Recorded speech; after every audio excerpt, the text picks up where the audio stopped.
The Adventures of PC-49 by Alan Spanks, being another incident in the career of Police Constable Archibald Barclay Willoughby, with Brian Reese, Joy Shelton, and Leslie Perrins. This week's adventure, The Case of the Lone Wolf.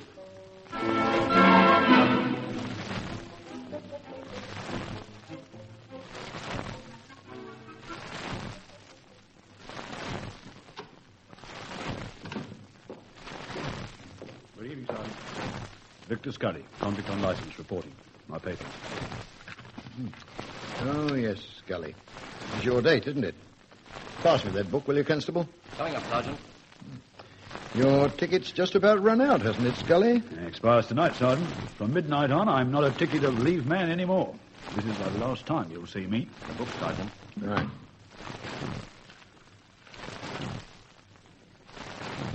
Victor Scully, 10:45 p.m. Well, there you are. All in order.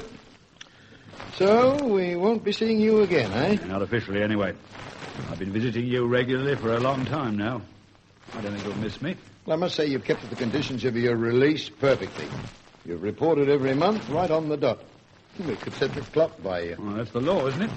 I've had enough of the wrong side of the fence to last me 2 lifetimes.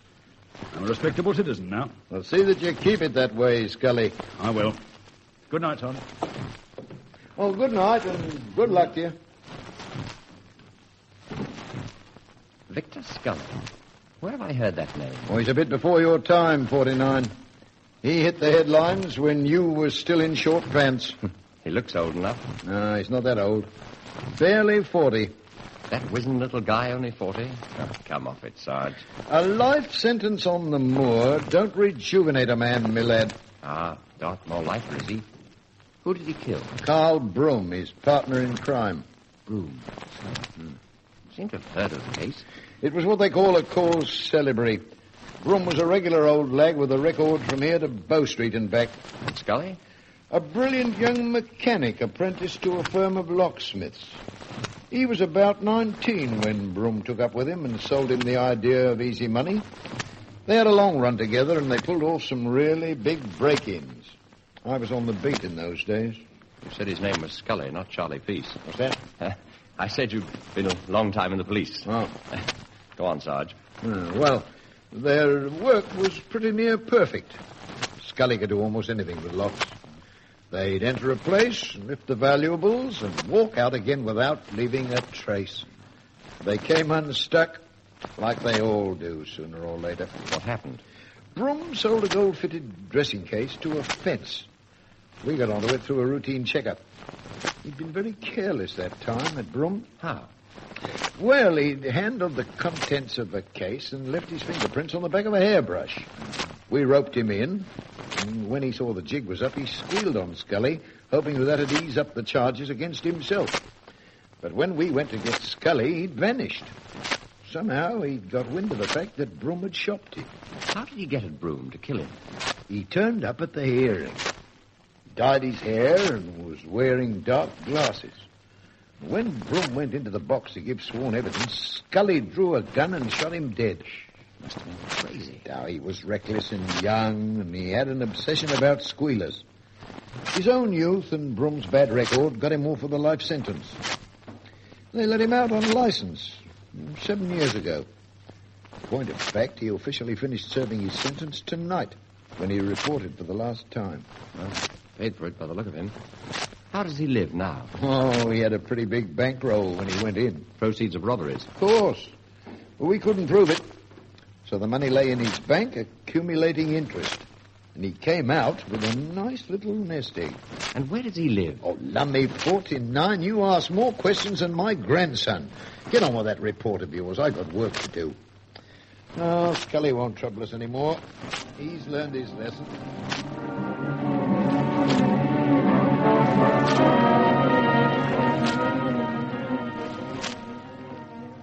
Just gone midnight, Herbie. Scully should be here any time now. Yeah, the old boy should be pleased. There's a nice packet of stuff here, China. Don't I know it? We was dead lucky to get on a Scully. Yeah, and he's taught us plenty.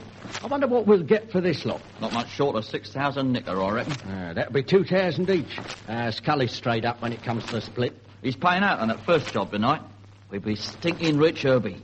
5,000 quid a piece, including this lot. And no bother, thanks to the way Scully plans it. Oh, he's got brains, all right. 5,000 Jimmy O'Goblins. Well, we ain't had that much in 10 years of grafting. Yeah, we're on a good thing at last. Hey, there's Scully now. Go down and let him in, China. OK. Here. Don't you start monkeying around with that jewellery, my boy. I've got every item listed. Oh, there's a fine way to talk, as if I twist you. As if you wouldn't.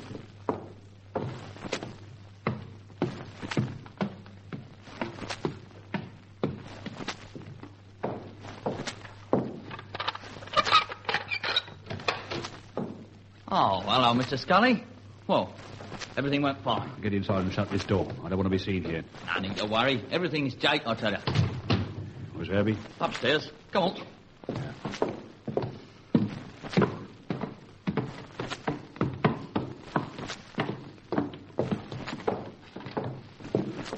Yeah, watch out, Mr. Scully. Here, take a look at this little lot. Smashing stuff, isn't it? Not bad. Not bad at all. Now, let me hear about it. Oh, it was a walkover. We used them keys that you gave us. They were perfect. Well, they should be. They were made for those locks. It's well over 20 years since I helped put that strong room in. You helped put it in? Yeah. A little apprentice who held the tools. The kid who kept his trap shut and his eyes open. And got an impression of those keys. Well, they come in useful, all right. You wore gloves, of course. Yeah. Look, these here black silk ones, like what you said. And you, Herbie? Well, China had the keys, and he did all the work. I was just watching. So you didn't wear the gloves I gave you? Well, as a matter of fact, I forgot. You blasted idiot, I told He you. never touched nothing. Shut up, you. How could he be all that time in a house without laying his hands on something? A doorknob, a chair back, any of 100 things. I swear I didn't Listen, you purblind fools. I planned this job and the one before it. I cut you in on a third each. I gave you the benefit of my experience plus a lifetime of planning in prison. And what do you do? Now, off a mouse, Scully. We took the risks and we brought the stuff back.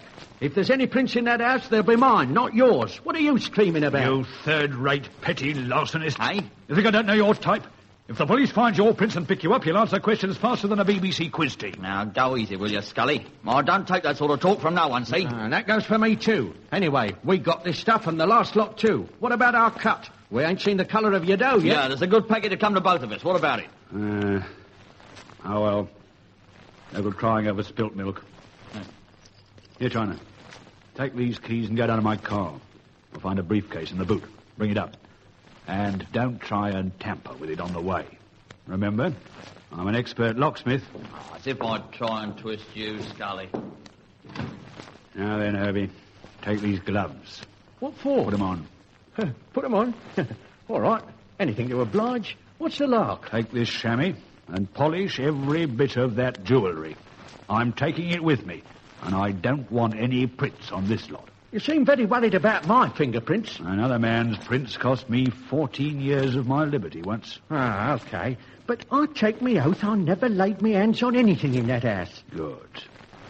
But it's best to make sure. That's why I always wear gloves. Yeah. That was Broom you was talking about a minute ago, wasn't it? The bloke that you knocked off in court. Yes. With a gun. But a knife's just as efficient. What's that? And a lot quieter, too. Oh.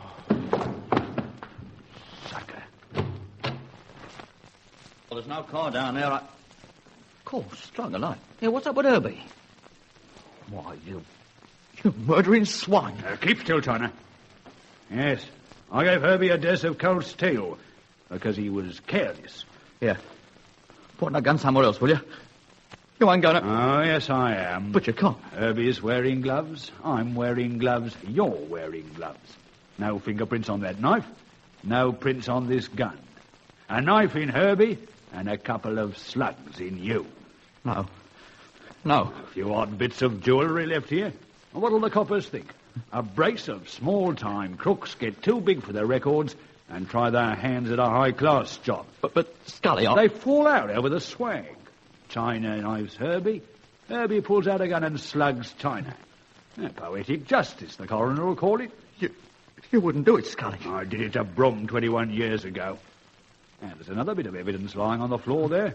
You're mad. You're mad, then, aren't you? Maybe, but not so mad as to risk my liberty on the gabby tongues of two cheap little thugs. You meant to knock us off all the time? Exactly. You served your purpose. The stuff you lifted will be worth £15,000 to me. There's plenty more second-rate teams I can pick up. If you'd have lived, China, here's a piece of advice that would have been of great value to you. Never leave yourself in the power of another man's tongue. Play the lone hand.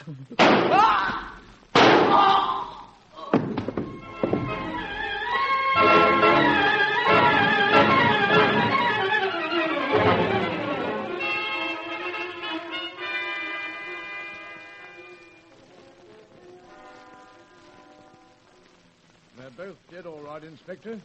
One shot and the other stabbed. Yeah. What time was it when you heard those shots, Constable? Exactly 17 minutes past midnight, Inspector.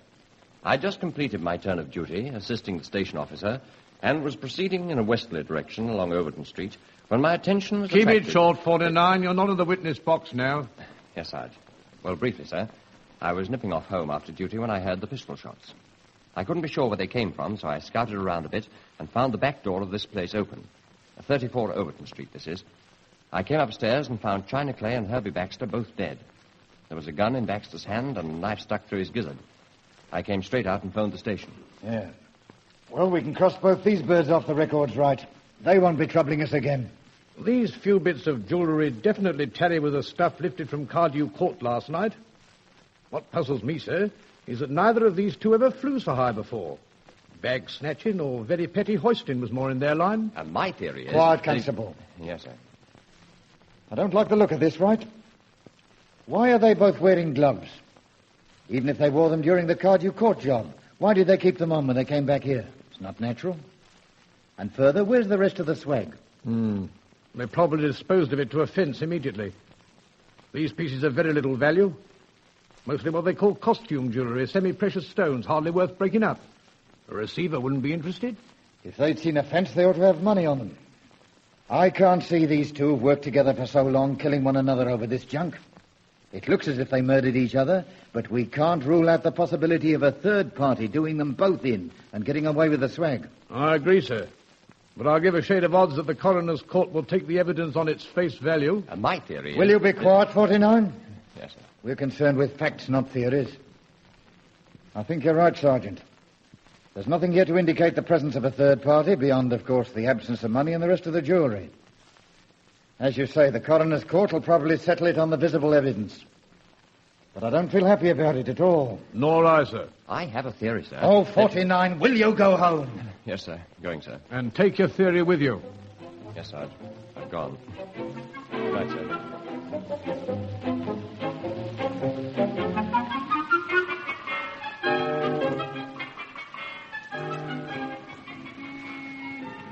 Would they listen to my theory, Joan? Not likely. I'm just a common copper with no brains. They just brushed me off. What is this wonderful theory of yours, darling? Actually, it's the same as Inspector Wilson's.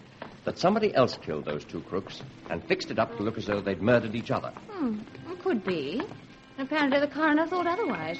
The paper said that Clay stabbed Baxter and that Baxter shot Clay. Poetic justice, he called it. Anyway, it's not your pigeon. If Wilson and Wright have any suspicions, they'll keep on plugging away until they find the answer. I guess you're right.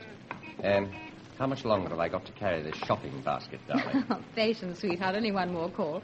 Right here at the Beaumarchais. You coming in? Not likely. What do I want with the ladies' drapers? I'll wait here at the door. Okay. Shan't be long. I've heard that before, too. Do hurry, Joan.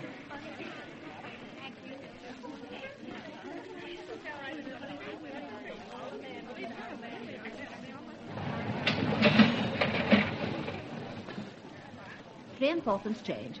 Thank you, madam. Good morning. Next, please. Oh, I bought these here yesterday, and they're faulty. I'd like to change just them a minute, madam. I think this gentleman's before you. That's right, miss. I'm in a hurry. I've got a train to catch. I'm so sorry. I want some gloves, miss. black silk gloves.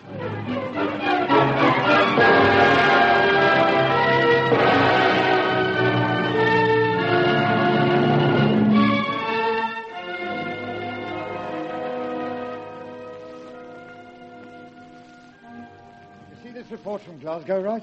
I'm afraid I haven't gone through that file yet. Anything interesting, sir? Very interesting indeed. Listen to this bit. 2 petty crooks, both frequently convicted, named Stoker Malloy and Angus Turner, have been found shot dead in a Gorbals tenement. Each had a revolver in his hand. Ballistic experts say that the bullets found in each body match the gun presumably fired by the other. It's assumed they quarreled and killed each other. Now mark this. Each was wearing a pair of black silk gloves. Does that ring a bell? A full-size fire alarm, Inspector. Looks like we were right about the China Clay case.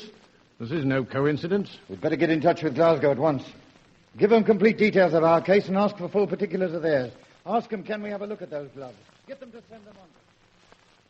Joan, listen to this. Oh, Archie, do get your head out of that newspaper and let's get cracking. You know how I hate being late for the pictures. Never mind the pictures for a minute. Listen to this. Double murder in Glasgow. Following reports from occupiers of a block of Glasgow tenement flats early this morning, police officers found the bodies of 2 men, both fatally shot. Both had revolvers in their hands. Later, the men were identified as Stoker Malloy and Angus Turner. It is understood that they had been sought for some time in connection with a series of robberies with violence. A particular aspect of the case is that both victims were wearing black silk gloves. What do you think of that? Not enough to make me late for the flicks. Come on, Archie. Wait a minute. Here's another interesting little item from Scotland. Big Glasgow Gem Hall.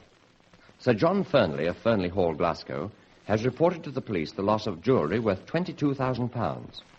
During the last 24 hours, the valuables disappeared from a safe which bore no trace of having been tampered with. Police are convinced the thieves possessed duplicate keys and wore gloves, as no fingerprints have been found, and there is no sign of a forced entry. Now do you see what I mean, Joe? No, I don't see, and I couldn't care less. This is no time for crime. It's our night for the pictures. Oh, come along, Archie. But I want to think. You'll think better in the dark, darling. Not with you beside me, I won't. All right. Leave it till the broad light of day when you're on duty tomorrow. Come on.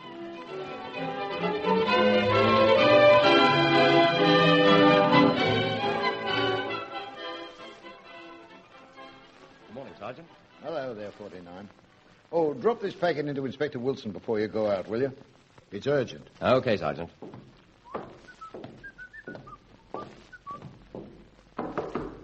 Come in. What is it, Constable? Package from Glasgow, sir. Come in and open it up, Constable. Yes, sir. Right away, sir.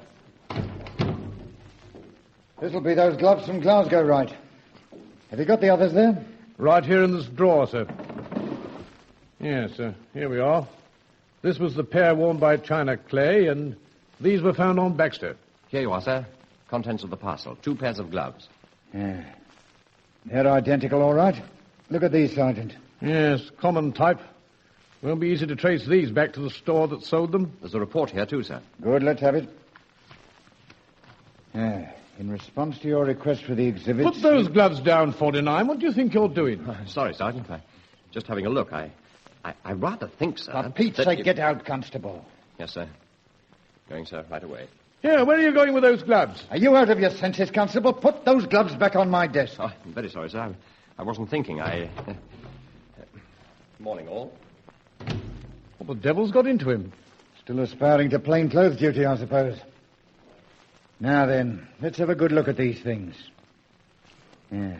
Button top missing on this one. Left-hand middle button. Now, I wonder if there's any hope of our finding... But they just won't give me a chance, Joan. I was only looking at the gloves. I wasn't doing any harm. Why, they hadn't even noticed that a button top was missing from one of them. That might be a vital clue. Button top missing? Yeah. Button top missing? Which hand? Left. There were 3 buttons. And the center one had the top off. They were black silk gloves, size 6.5. Oh, I wouldn't know about the size. Remember, they'd been stretched out of shape on the hand of one of those Glasgow thugs. And it... Wait a minute. How did you know it was the middle button? The long arm of coincidence, Archie. I wonder if it's too long for those gloves. Now, stop talking fancy, darling. Mine's a plain brain. Listen, Copper boy. Do you remember last Wednesday when I took you shopping? And messed up my day off? What of it? You waited for me outside the Bon Marché. I waited, all right. Was you going to buy the shop? Well, I wasn't. I was changing a pair of gloves. Remarkable. You were changing a pair of gloves. So what? I'll tell you what. They were black silk gloves. And hold your helmet on, darling. The top of the middle button on the left-hand glove was missing. That's why I took them back. Coincidence, darling. Pure coincidence. Glasgow's a long way from London, and there's more than one pair of gloves with the same button missing. Wait, there's more to come. While I was arguing with the salesgirl about exchanging them, there was a little old man at the counter, too. He wanted black silk gloves. He said he'd take my pair. He didn't seem to mind the button was missing. I still say it's coincidence. He bought 2 pairs. It still might be... Wait a minute, though. Go on. He said he was in a hurry because he had a train to catch. And listen to this, Sherlock. I think you'll find that was about half an hour before the Scottish Express pulled out from Euston. My sacred sergeant. What sort of a little man was he? About 5'7", a mop of grey hair. With a yellowish face, dressed in a dark grey flannel suit, double-breasted. Tan shoes and a tweed cap. Furtive sort of guy, walked with one shoulder hunched higher than the other. That's him. But how do you know? Because I saw him coming out of the Bon Marché. I marked him because I'd seen him only 2 nights before. Oh, but where? And why notice him particularly? Because he was a convict on license, reporting for the last time. Convict? Who'd served a life sentence on Dartmoor for murder. Holy mackerel. And he's an expert locksmith. He's a maniac about squealers. He went up... Listen to this, Joan. He went up for a life sentence because of another man's fingerprints. Where are you going, darling? Button. Who's got the button? What on earth are you raving about? I want the answer to a question I asked the station officer a week ago. Such as? Where does Victor Scully live?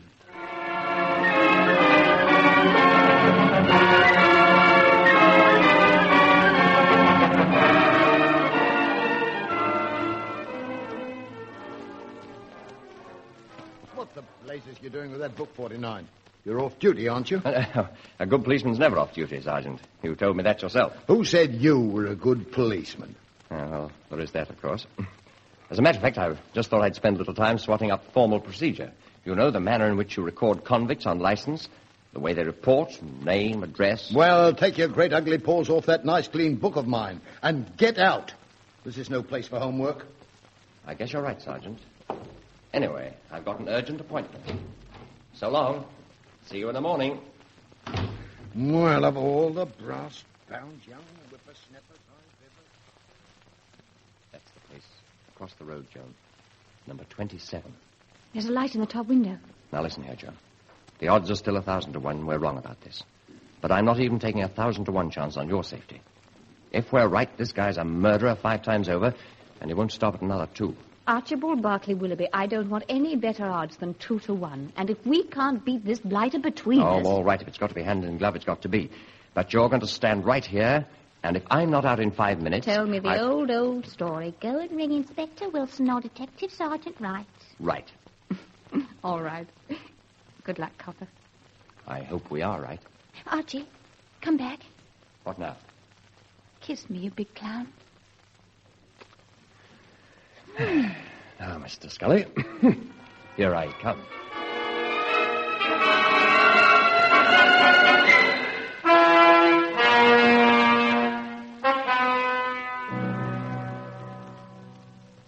Scully's our man, all right, Inspector? No doubt about it. Let's make one more check. He reported at 10:45 on the night of the Cardew Court robbery. An hour and a quarter before his convict's license expired. Both the Cardew Court job and the Fernley Hall, Glasgow robbery occurred at places at which he'd been present when the safes were installed. His own downfall was directly responsible to carelessness about fingerprints. Both these jobs were obviously planned by a man who was fingerprint conscious. Scully was seen drinking in the company of both Clay and Baxter on the day before the Cardew Court job. A man answering Scully's description bought a first-class return for Glasgow 24 hours before the Fernley Hall break-in. All circumstantial. But good enough for us to pick him up on a holding charge. What did you say the address was? 27 Rock Street, sir. Come on, then. Let's get him.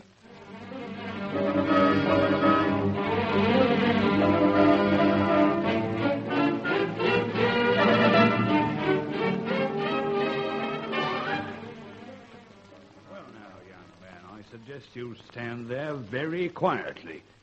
True, I've no license for this gun, but the most the magistrate can find me is insignificant. You know you're making an awful hullabaloo about nothing, sir. I merely made a mistake and came into the wrong house. Then why the window? Are you allergic to doors? Well, you see, it's... I see a great deal, young man. I see a police constable who was on duty at the Primrose Hill station the last night I reported at the conclusion of a life sentence for murder. Oh, wait a minute, you've got it all wrong. No, I've got it right, Constable. Somewhere I've made a mistake. Somewhere I've left behind a trace that set the bloodhounds sniffing on my trail again. Oh, no man has 2 lifetimes, Constable. I've served a life sentence for murder. Anything comes easy with practice. All right, Scully. I am a police officer. I'm taking you into custody in connection with the murders of China Clay and Herbie Baxter. And Stoker Molloy and Angus Turner, that's 5, if you can remember as far back as Broome. And in 10 seconds, Constable, it's going to be 6. No, 14 seconds. 1 for every year they made me serve for a mongrel who never deserved to live in the first place. 1, 2... Don't be a fool, Scully. 3... There's nothing to gain by killing 4, me. 5... You're a sick man, Scully. The 6, authorities will realize that. 7... They'll let you down lightly. 8... Broadmoor instead of Dartmoor. 9... You've got no chance of getting away with this. 10... I've got away with it so far. 11... You dodged the rope last time. 12... No matter what happens to me, the law will get you. 13... No! No, Joan! Get down, Joan! He's got a gun!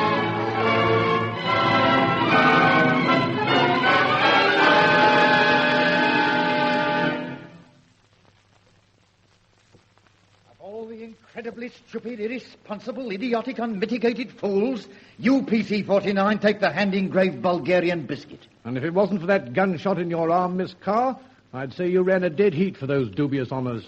The doctor says she's going to be all right, sir. No thanks to you, you young dunderhead. Do you realize that by poking your insolent nose into something that's right off your beat, you were almost the cause of the death of this young lady? Oh, please, sir, don't. If you'd only realize, young fellow, that the law works in its own time, you'd have saved Miss Carr a bullet hole in the shoulder, and Inspector Wilson and myself a devil of a lot of trouble. Aye, play fair, Inspector. Half a minute, Sergeant. Scully was on the way out when Archie went in. By the time you arrived, he'd have got clean away. And Archie did him up properly after he'd shot me. Give Archie some credit. If I had the power, I'd give him 6 months without the option. 12 months? Risking our Miss Carr like that? You both seem to have missed the most significant point of the lot. And what's that? If I hadn't gone in and tackled Scully from behind, he'd have shot Archie. And then how would your police force have coped with crime? Well, I'll be... And me too, sir.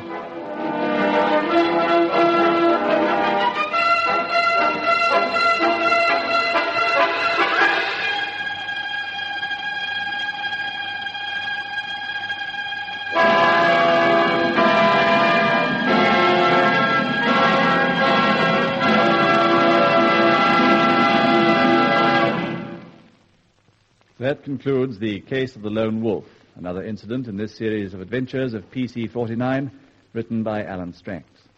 The cast was as follows. PC-49, Brian Reese. Joan Carr, Joy Shelton. Inspector Wilson, Leslie Perrins. Sergeant Wright, Eric Phillips. Scully, Oliver Burt. China, Roger Snowden. Herbie, John Sharp. The station sergeant, Frank Foster. The shop girl, Daphne Maddox. Production by Vernon Harris. This program was originally broadcast to home listeners of the BBC.